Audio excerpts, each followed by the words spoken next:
Hello guys, welcome back to my channel. So it's been a long time coming. We have been on this series for a while now and we are going to be wrapping it up with gas optimization. So all this while we have been creating contract, we have not really been caring much about whether the gas is being optimized or not. But it becomes very, very important for you to do that going forward by the time you start creating more production ready smart contracts. So, in this video, I'm going to be giving you some tips and some things to avoid in order for you to be able to save on gas or optimize your contract the best way possible. So, let's take a look at what we have here. So, basically, I have this function that says not optimize. So, in other words, we are looking at how you can interact or how you can run loops and still save on gas because we pretty much in case you don't know, for loop or looping in Solidity costs a lot.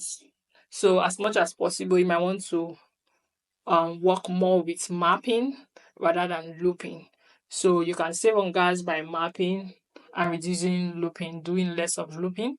And if you must loop, instead of doing the I plus plus, you can do plus plus I. That can also help you reduce gas.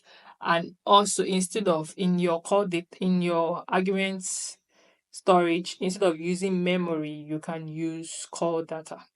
And for state variables, you can save them to memory instead of using storage. So those are some of the ways you can actually save on gas. And to avoid overflow, you can also make use of this on check overflow and underflow. That's where this actually come in handy. So, and then there's a way you also write your contracts that will also tend to impact on the cost of that function.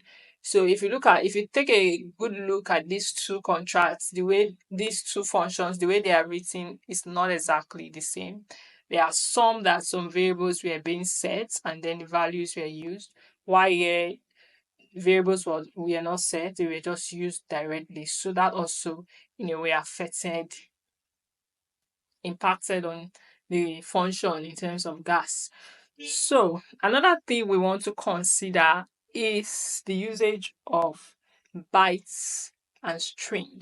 So most of the time we always prefer to use string because it's much easier. You don't have to start thinking of how you are going to enter the byte string. But with EPAS, if you're using Remix, you can go to a site like this particular site. I just wrote Glory, and then this is the bytes 32 equivalent of Glory. So in my Remix, I can just copy this and use when I'm testing the contract. Then in your front end, you can write a script to convert from byte to string so that users can enter the string and then it can be converted to the other way around.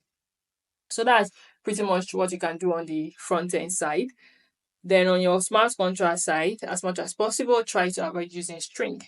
Then, like I mentioned previously when we were talking about errors, so instead of using require, assert, you can create custom errors. So custom errors save you a lot on gas. You saw that in the error video. So if you have not watched that, try to go check it out. So before we wrap up, let me run these contracts and let's go test them and compare their prices.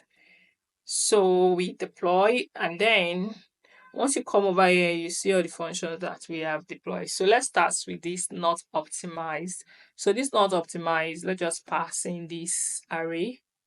So if we pass in this array and then we run it, if you come here, you notice, so I'm pretty much concerned about the gas, the transaction cost, and the execution cost. So these are the costs. So take note. We are going to do the same thing now for the optimized contracts, and let's compare the gas fee or whatever is charged. So the execution cost here is 7,992 as opposed to 28,664 in the unoptimized function. Okay, another costs too are also much cheaper. The transaction cost and the gas fee are also cheaper with the optimized function than the unoptimized function. Now let's go back to string. So glory, okay, let me start with the string glory. So if you look at this, let's see the cost. So basically, um,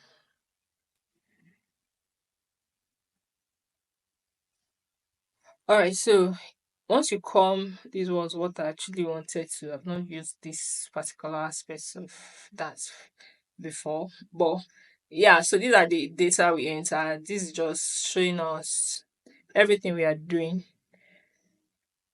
So yeah, and this is what I want to check. So if you check this one, you see the gas, you see the transaction cost, and the execution cost, which is 23,689. Then if we come back to this session here, let's copy these bytes and paste it on our remis. So this one, the execution cost is 22. So the difference is not really looking that much, but the string is way bigger. And there are some times where you're writing your contract and you have a lot, maybe a struct where you have more than one string, you have so many string.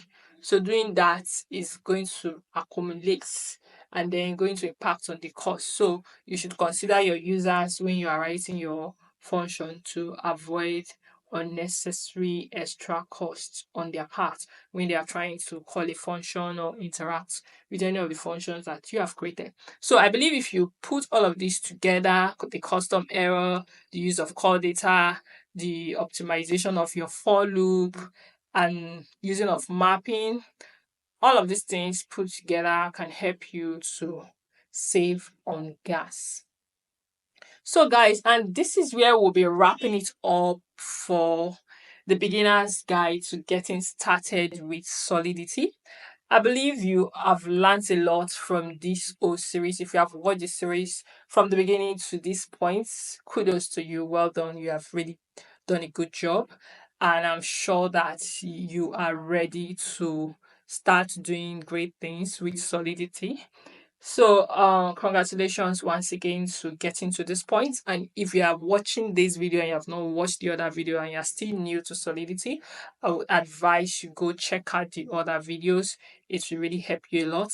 I myself, I've actually enjoyed doing this video, though it was a bit long, but I learned a lot in the process of creating this video for you.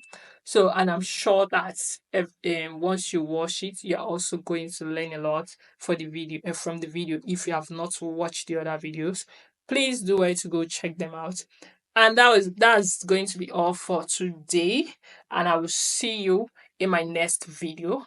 Please don't forget to subscribe and thank you. See you next time.